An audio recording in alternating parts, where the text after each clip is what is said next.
அயோத்தி ராமர் கோயில் திறப்பையொட்டி ராமருக்கும் தமிழகத்துக்கும் உள்ள தொடர்பு குறித்து ஆன்மீக சொற்பொழிவாளர் ரஞ்சன்ஜி நியூஸ் 18 தமிழ்நாடு அளித்த பிரத்யேக நேர்காணலை தற்போது பார்க்கலாம்.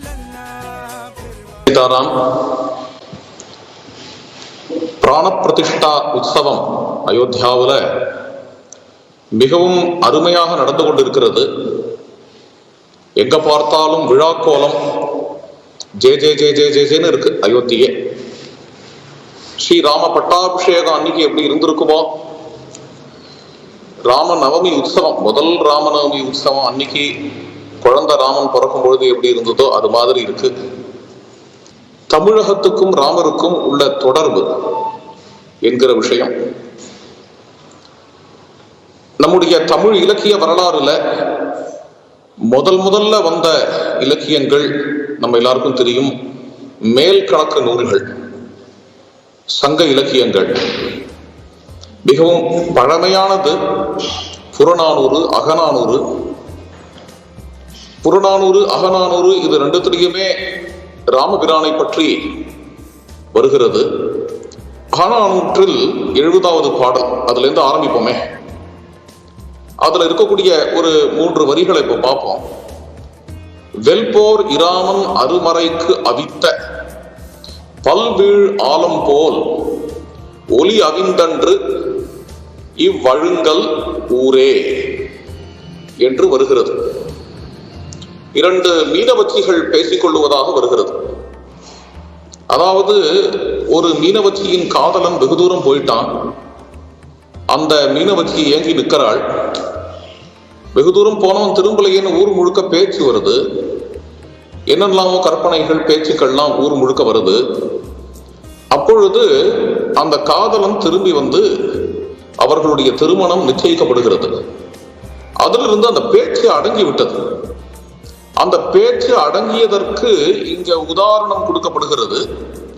அந்த மீனவச்சியினுடைய தோழி, அவளும் மீனவச்சி, அவள் கூறுகிறாள், ஸ்ரீ ராமச்சந்திர பிரபு கடற்கரையில் வந்து இருக்கும் பொழுது அருமறையை பேசுவதற்காக ஆலமரத்தை எப்படி அடக்கினாரோ, ஆலமரம் எப்படி ஸ்ரீராமரின் அருமறை பேச்சிற்காக அடங்கியதோ, அவ்வாறு இப்பொழுது காதலன் திரும்பி வந்தவுடனே ஊர் அடங்கியது என்று அருமையான பாடல். இதை பற்றி பழைய உரைக்காரர்கள் கூறுவது, அருமறை என்கிறது இங்கு ராவணனை வெல்லுவதற்காக மறைத்து பேச வேண்டிய ஸ்ட்ராட்டஜிஸ். அதை வானர வீரர்களோடு, படை வீரர்களோடு பேசுவதற்காக ராமர் ஆரம்பிக்கும் பொழுது ஆலமரத்திலிருந்து பறவைகளுடைய சத்தம் கேட்டது.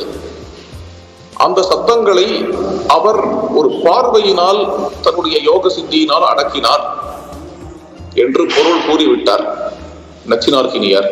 அது ஒரு புறம் இருக்க, அடியேனுக்கு தோன்றிய பொருளை இங்கு கூறுகிறேன். பொதுவாக சங்க இலக்கியங்களில் மறை என்ற சொல் பெரும்பாலான இடங்களில் வருவது எல்லாம் வேதத்தை குறிப்பதற்காக. அருமறைக்கு அவித்த பல்வீழ் ஆலம் போல, அருமறை என்கிறது இங்கு வேதம். இந்த வேதத்தில் உள்ள விஷயம் சரணாகத சம்ரக்ஷணம். சரணாகதி என்று வருபவனை காத்தல் என்கிறது வேதத்தில் உள்ள முக்கியமான தர்மம், முக்கியமான தத்துவம். அதை பற்றி ஸ்ரீராமன் பேசி அதன் மூலமாக ஆலமரத்தை அடக்கினார், ஆலமரத்தில் உள்ள பறவைகளை அடக்கினார் என்று லட்சணையாக எடுத்துக்கொள்ள வேண்டும் என்கிறார். அடியேனும் லட்சணையாக எடுத்துக் கொள்ளுகிறேன். ஆலமரத்தின் கீழ் அமர்ந்திருந்த வானர வீரர்களை அடக்கினார். விபீஷணனை சேர்த்து கொள்ளலாமா வேண்டாமா, சேர்த்து கொள்ளவே வேண்டாம் என்று சொல்லக்கூடிய வானர வீரர்களை, தனது படை வீரர்களை அருமறை வேதத்தில் உள்ள சரணாகத சம்ரட்சணத்தை கூறி அவர்களை தன்னுடைய பேச்சாற்றலால் வென்று விபீஷணனை தன் பக்கம் சேர்த்து கொண்டார். சரணாகதனான விபீஷணன், சரண்யனான ராமர், இவ்விருவரும் சேருவது போல் இப்பொழுது வெகு தூரம் போய் வந்த காதலன் இந்த காதலியோடு சேருகிறான். அதனால் அங்கு எப்படி வானரர்களுடைய பேச்சு அடங்கியதோ அவ்வாறு இங்கு ஊரில் உள்ள பேச்சு சேர்த்து கொள்ளுவானா மாட்டானா, காதலன் திரும்பி வருவானா மாட்டானா என்கிற பேச்செல்லாம் அடங்கியது என்கிற உவமானம் மிகவும் அருமையாக உள்ளது.